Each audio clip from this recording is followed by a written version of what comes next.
Welcome everyone to another episode of 20 Minute Chats with Galaxy Boy. And I'm starting to land my fucking title now, man. I used to fuck it up every intro. There you go. You know, make sure to like, subscribe if you guys love these fucking videos. Yep. Support the artists and everything, man. But today I got special guests every day, all day. They're all unique. They're in their own way. And we got the mysterious, the talented, the legend right here. My boy Wise. Thank you, man. Fucking, what's Thank good, you for my having dude? me. Thank you for having me. I know. Sometimes I'll go for the dap, and then people are like, They'll be like, or you ever get one of these things where you go like that? oh, the turkey? Those are the worst, yeah. How you doing today, my dude? Pretty good, man. Just took my grandma to church. You actually happened to be right next to her church, so that was convenient. Convenience. Yeah. Like, how about yourself, man? I am doing good, bro. Just been working on the podcast and music and just loving life, man. You know, you gotta see you gotta take the good and you gotta take the bad. And the bad, yep. Yeah, You can't experience the good if you don't experience the bad, because then you can't tell the difference, you know. Yeah, and if you never appreciate the bad, you won't be able to accept the good. That is also true. I never thought of that. I was just having this conversation with my cousin right now. Because you're so used to the bad, you're like, I don't know if I can accept this. Like, I know something's coming. Oh yeah. So when you start accepting that bad, you're like, all right, well, you know, I've earned this good, you know, and then vice versa. Mm-hmm. And, yeah, anyway, look at this. Look at this. look at this, mate. Move this forward a little bit. Let me go ahead and we've had this conversation off camera, but just for the people. Why are you so mysterious? Why is there this aura of like I can't reach Wise?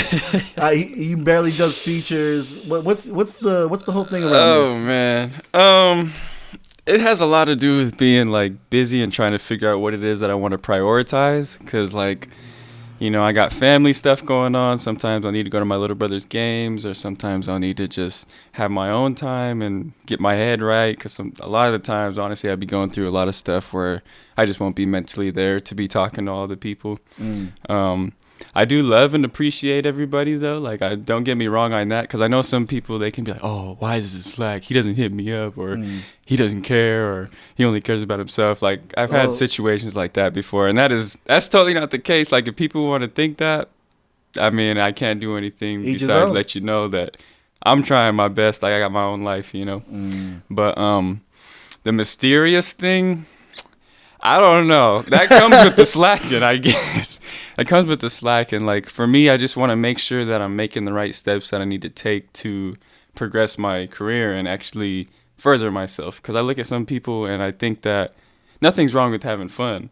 But I think some people lose sight of keeping that focus and actually taking steps to get where they need to be. You know what I mean? Like, you can get lost in having fun, because this is fun. But if you're not actually making progression and making moves, then you can get lost in it. So yes, I'm glad you brought up about how your mental health, not being able to talk to people at certain points, because that's huge. You're already getting drained so much from your outside life from music, and then let alone someone trying to hit you up for, you know, the work, and you know that takes discipline to be able to say no and set boundaries. It sucks sometimes, that's for sure. Yeah.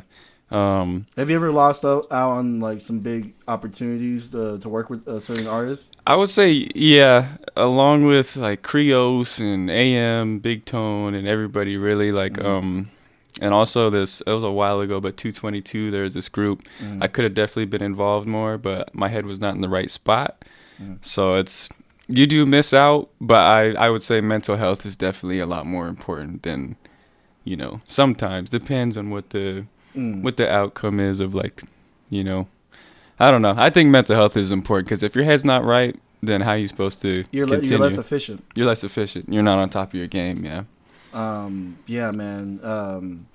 But coming, you know what's funny? There's so many segues I can go right here. I can go to mental health. Because me and you are both on that same set about mental health, prioritizing that over everything. Because sometimes, you know, it's good to take those breaks, man. Because I was like on a 6-month break for a while, and these goddamn flies. It's coming to the winter, man. These flies are coming out. Spiders too, man. They're trying to square up. But prioritizing mental health.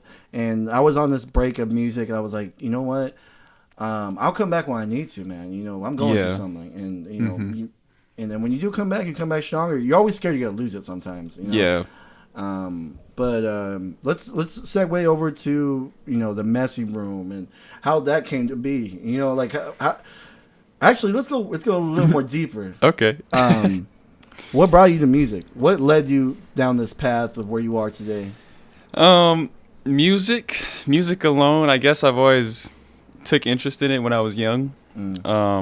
My grandpa and my grandma, that church that I actually took her to, that was my grandpa's church before he passed away. Oh shit! But he'd take me there, and before church would start, they had a piano, and I think I was 5 years old, and I just started playing around, messing with the keys on the piano, and fast forward, this is freaking funny, man. Fast forward to where I think 11. You know the game Little Big Planet? Yeah. Yeah, Okay. So do you remember the music sequencer where you can make little beats in the game? Yeah. So I started making beats on there. No. And my dad walked by, and he's a DJ, and he used to make rap music and stuff. Oh, and so he walked by, and he's like, you made that? I was like, yeah. He's like, oh, I'm gonna get you a beat pad. Oh, no way. And so I got the beat pad and started working on stuff like that, and it just progressed into like rapping and singing and stuff. So. Oh shit! Did you always know you could sing? No. My mom kind of brought that out of me because when we were younger, she sang. Actually, my mom and my dad used to make music back in the day. She would kind of just sing in the car, and then she taught me how to head bob. I don't know why that's vividly in my brain, but I was so young, I didn't even know what the heck a head bob was, right? Exactly. And so she started singing, and she's like, you can sing too, before I even knew. And I was like, how old are you at this point when she's telling you this? That was really young. It was so long to where I can't really recall. If I had to guess, I would say probably like 9, like around 9, around there, maybe a little less, a little more. When do you start to play with your voice and be like, you kind of getting stuff on record, or even just starting to experiment with your vocals? That was, I would say freshman year, maybe like 8th grade, because 8th grade, I think that was the first time I ever tried to write stuff. I never recorded anything. 8th grade, I tried writing. It was let's see if I can remember some lines. Hey, go ahead. Let me hear the Corey lines. Let me see. It was the first one ever. Something about a black man. It's talking about police brutality. Ooh. My boy been deep for a while. When he was hanging with his black fam, I thought the cops were good guys, but it's only just a disguise. Something. But yeah, that was like one of the first things I wrote. It was not that good. Sheesh. But you had that heart, man. Had the heart, had the passion, yeah. So when did you start recording? Recording, that was freshman year. Freshman year in high school, I never really... This girl broke my heart. Don't they all? Hey, that's how it starts. Girl broke my heart. I was like, you know what? I'm going to write a song about it. It's all right. And it was called Away. I think it's still on YouTube. It should be on YouTube. Tried posting on SoundCloud, and they said that I stole from Drake. No. Yeah, it was like my first song ever. I was like, yo, come on, man. I was like, they're just hating. But freshman year. Getting compared the Drake over here with the SoundCloud. I know. That's what I'm saying. I think it's because I said his name. Because I said, now I'm just feeling like Drake in one of my lines. And I think they're like, oh, you can't use that. Yeah. No, that's not cool. All right. So you posted on SoundCloud, is that what you said, your first song? Yeah, it's SoundCloud and then YouTube, yeah. Did you was it 0 plays? Were you getting like 100 plays? Yeah, it was more like, I think it was around 100, like after like the first week. And then I think it maxed out like during that time. Probably like 300 or 400 on YouTube, which is pretty decent for like a first song, you know? Oh, yeah, that's really good. Yeah, but SoundCloud, it was pretty good on SoundCloud. They took it down, so I can't recall. So you continue. You're in 8th grade. You post your first track in 8th grade.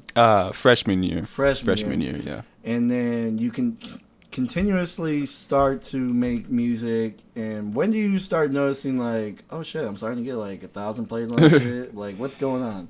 So when I posted, I don't know if you know it. It's called You Know. You know what you done did, stacking hundreds from this. You know what you did. So that one, another girl broke my heart. They was playing me. Yeah. That's paying me. Hey, what broken hearts are Broken where the hearts. inspiration's at. Just Hey. dig it out. That's where the most heat comes from. So yeah, another girl broke my heart, cheated on me, and so I made a song. Yeah, man, made a song about it, and that one it wasn't really a sad type of song. The first one where they broke my heart, it was, but this one it was like I don't even care. I was like whatever type of song, you know, like I'm good, and so that hit. I think right now it's at like 54K or something on SoundCloud, which is like mainly the first song I technically ever dropped because that's when I started telling people. The other time I ain't telling nobody. But once I started that, started noticing that, I was like, this is kind of scary. This is kind of cool. Did you just wake up like in the morning like, holy shit, this thing's like blowing up? Next day, I think it was 1,000 plays. But I think what helped was being in high school and because people knew who that was. So that helped carry it for sure. Actually it being good too. That too, yeah. It was very catchy. I think it was good for a good first song, but looking back at it, well, obviously you can always do better, but it was pretty good for a first song. Yeah, we're always very complicated on ourselves. Like when you look back, you're like, yeah. Damn, the stuff I know now, I wish I can go back and fucking polish that shit up. You know? Yeah.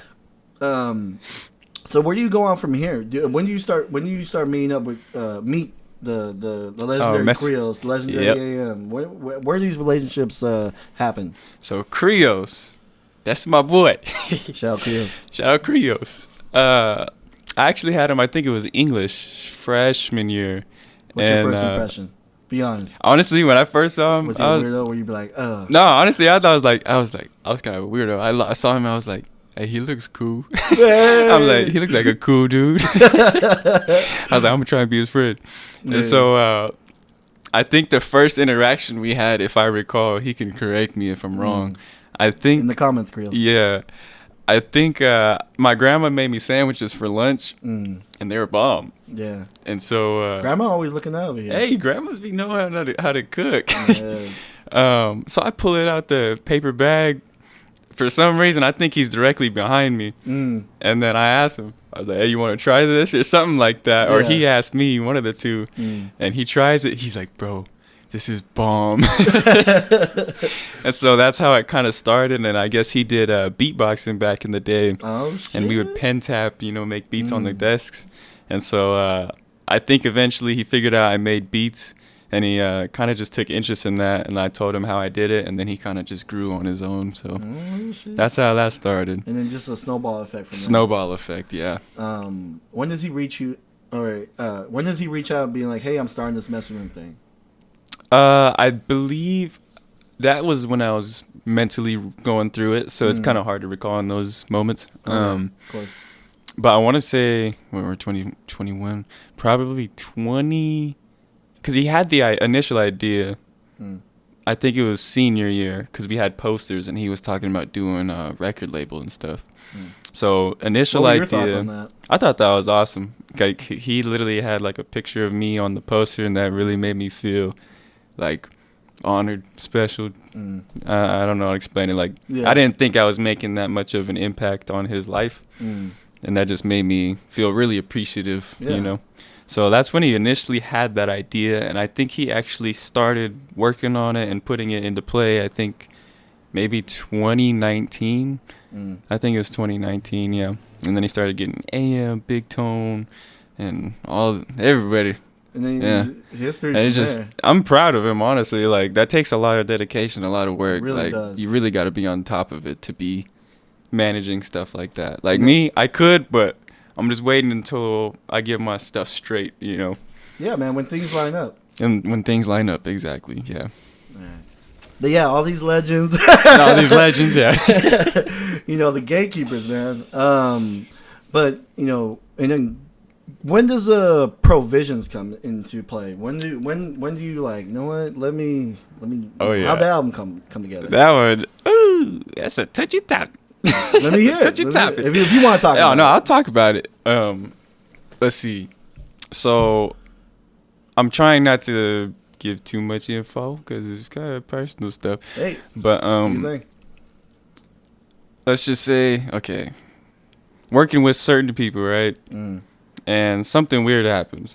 This dude asked me to sell my soul, And I said no. And then after that, weird demonic stuff. I mean, I don't know necessarily what your beliefs are, but like I've never experienced anything like that before. Not that I've been skeptic, like I know it's real, but I've never had anything happen to it. So to experience that, it was like a what the like what the hell, you know? Some weird shit. Yeah, it's weird. I've never had anything like that. So after that, I kind of just distanced myself, and that's when I was talking about I was going through mental stuff, kind of like because that freaked me out. Yeah. And I was like, that's not cool. And so kind of processing things. Yeah, kind of like trying to traumatized a little bit. Yeah, exactly. I mean, some people probably thought I was tripping. I know what I saw. I know what I felt. I know what I experienced. Some people don't believe it. I mean, that's cool. Like I get that. Mm-hmm. But you can't convince everyone. Yeah, exactly. And so after that, I just kind of distanced myself from everybody. And I think, like you said, how you kind of have to not enjoy, but like experience the bad to enjoy the good. There you go.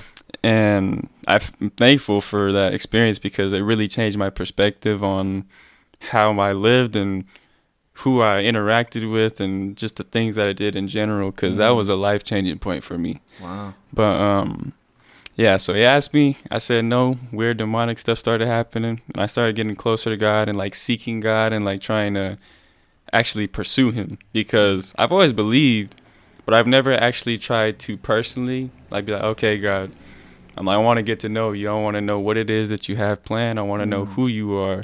And so once I started getting into that, that's when he would show me things and kind of just be like, okay, well, you want to do this? Well, you got to fix this first. Well, you want to go this route? Sorry, but you're not going that route. We're going this way. So it was a lot of changes and a lot of things that I had to focus on, and people I had to cut out, things I had to cut out, and just realign myself with God and kind of just take a step back and have a new perspective on everything. And so provision, that's basically, there's little Easter eggs in there. So that's where it talks about that situation. So if you listen to it, there's lyrics on there. It kind of explains pretty good without explaining too much of like who was involved and stuff, because I don't want to give names away. That's kind of like disrespectful in a way for me. Yeah, no. And so I just tell the story. It doesn't ever solve anything. Call people out. Yeah, it's just like, it just builds it more. It just redigs it. Yeah, exactly. It's like, no, I have nothing against that person, those people, nothing. Like only bringing positive vibes. Exactly, 100%. And so that album just explains that situation and where I was and to where I've come. So that's, I think that's probably one of the most slept on albums, because people don't necessarily understand the full picture, but that's okay.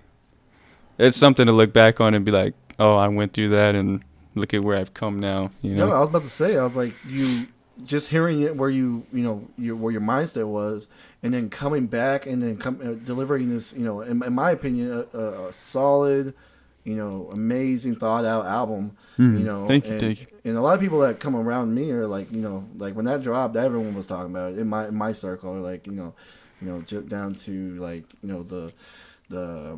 the left and right ears. Oh, you caught that, yeah. And just a lot of the. I'm very much a engineer and a producer, so I notice these things, and I'm like, there you this go. is solid, man. I was like, this guy really. Thank you, man. Down to the vocals. Yeah. I'm here to gas you today, bro. I'm here to gas you. But yeah, man, it's dope as fuck. That you came from this fucking dark spot. Yeah. When you were in this room with this person, like, how did you leave that room? Like, like it was awkward as fuck. Forgive me, Lord, I cussed. Get into it, but I have no problem getting into it. I love this story because it's I think it's cool, but I feel like God put me through that it's called a testimony, to just tell your story and impact other people's lives through your own story. So yeah, what was your question? How did I leave the room? Someone asks you that, and then you're like, that's exactly how it was too. The little SpongeBob meme. No, yeah. Or that one guy where he fades away. Oh. Go ahead. So how did you exit the room? Yeah. So he asked me that, and I'm just sitting there, and I'm freaked out because I'm like. In my head, I'm like, what the hell did you just say? Yeah. And so there's other people in the room too, and it seemed like it's not just you. No, yeah, it was me, that one dude, and some other people, and those other people did not notice what the heck was going on at all. Like as if they could. I don't know. They were not there. Yeah, you know what I mean. Only one person, one of my friends, recognized what he said and heard what he said. Everybody else is kind of like, I can't explain it. Yeah. But my one friend, he looked at me, he said, "What the fuck?" Okay. And I looked at him. At least you have one person there that kind of like recognized the situation and agreed with you. Oh, yeah, definitely. So how did I leave the room? So there was something offered to me, and I handed it back. And I was like, I was like, nah, I'm cool, man. I'm like, you can keep that. And I literally just walk out the room. I literally just walk out the room. Oh, you just walk out after that. You're like, I didn't want to stay any longer, man. I was like, you can have that. Like, that's it. Like, I just slowly walked out, and everybody else walked out because why stay there? Damn. Yeah. Are you still in contact with this guy, or do you see him here and there? Or when's the last time you see him after this whole interaction? In person, it's been a while. Probably in like the last year and a half since COVID's kind of shut everything down. But well, what I meant to say is, did you ever see this guy again in after that interaction? Oh, yeah, quite a few times after. How'd that go? How'd that awkward? Very, very, very, very, very awkward.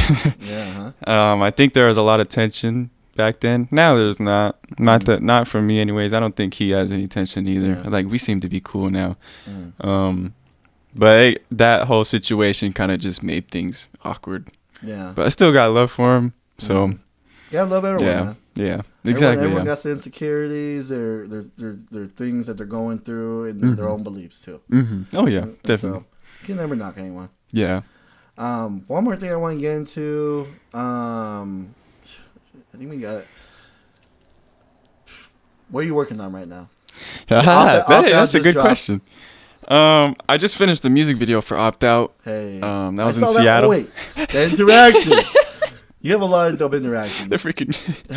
So explain the story if no one knows, if no one follows him on Instagram. Okay.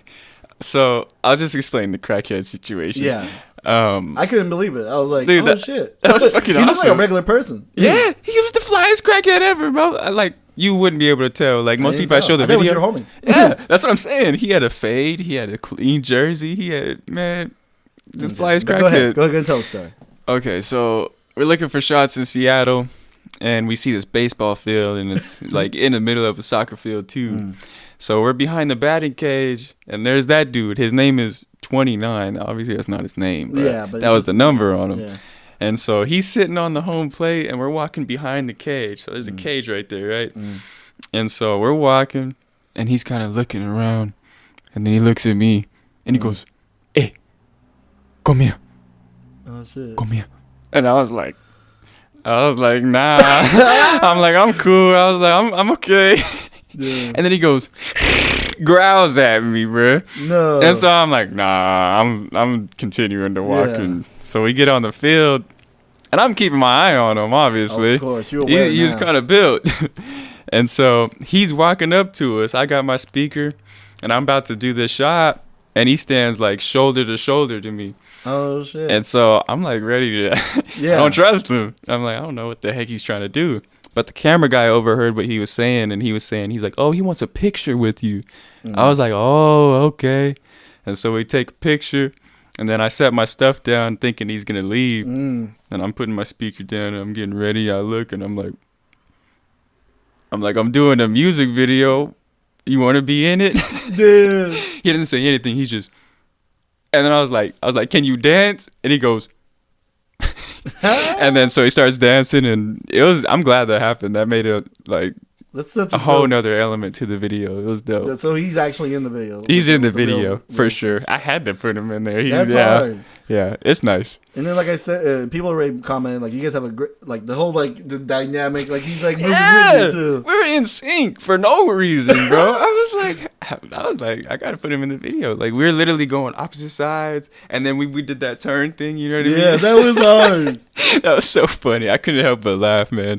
It was cool to see him smile though. Like, Yeah, man. yeah, because I think about him too. I pray for him. I'm like, man, I hope he's doing good because he's not just a crackhead. He's another human being. Because when we left, he was kind of just looking at us and just waiting for us to come back. But I was like, dang.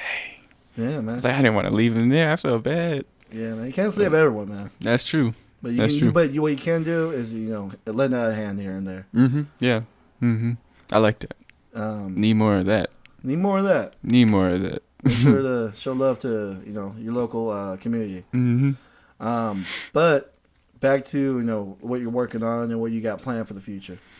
So I'm not gonna say too much because I don't wanna. One, I don't wanna jinx it. Two, I don't wanna say something and then take forever for it to actually come out. Because I do that a lot. So now I'm that's part of the mysterious thing, if you will. Trying not to say too much because I used to, and it'd take forever and be like, oh, when is it dropping? When is it dropping? It's like, and it puts unnecessary pressure. Unnecessary pressure, exactly. So, Opt Out. I will say the video for Opt Out is dropping soon. That's why I kind of hyped it up. And if it drops before this drops, it'll be in the description. Good looks, man. Hey. But other than that, I will say I have been trying to work on this little mini EP. Nothing crazy, nothing super long. Just something that you kind of have on the back of your head, and you're like, all right, let me try something. Yeah, nothing like, oh, this needs to get done now, or this needs to drop this date. It's like, well, I'll make singles and stuff and drop those, but as I'm doing that, I'm gonna just work on this and see how it comes along. Not trying to stress about it too much, just naturally let it flow. Yeah, people can stress too much on stuff. Yeah, it doesn't. You can tell in the music. Oh yeah, it seems forced, and that's not a sound you want. But yeah, any last words before we let you go and do what you gotta do? I appreciate you for having me. I like your vibe. I feel really relaxed. I support everything that you do. I support your message and your positivity. So I just thank you. Thank you, brother. Yeah, man. Thank you for having me, man. Appreciate it. Yeah, man. It's just all about, I remember being in a position where I needed help and I was an up-and-coming artist, and everyone was very exclusive, and I didn't really have much to show. But now I'm in that position, where I can look past, your crappy mix or and I see the potential. I don't listen to what it is right now. I see where the potential. Where it's going, yeah. And if I can, it just happened naturally, and then that's good though. And it just lined it up, and I genuinely am interested in artists. I'm genuinely interested in you. I'm genuinely interested in people that come in here. Well, I hope, man. I hope things go well for you because I watch your podcast. I'm like, this man deserves more, man. Like, you're slept on, man. Thank you. But patience, though, because timing is of the essence, Like, that's something I think about, too. I'm like, man. Like, not in like a cocky way, but like, I know I'm putting out good stuff. I'm not being consistent. I think that's the issue. But just know timing. Just be patient. And it'll come. It'll all fall into place. Well, I think of this thought. I was like, imagine if I had like 20 artists coming to me all at once. I was like, I wouldn't have the resources for that. Resources too, yeah. And so, but we're working on resources. Best know that. But appreciate you, brother, for coming by. Thank you for having me, man. Appreciate it, brother. Thank you for opening up like that, man. Oh yeah, for sure, man. Always got it. Let's end this shit.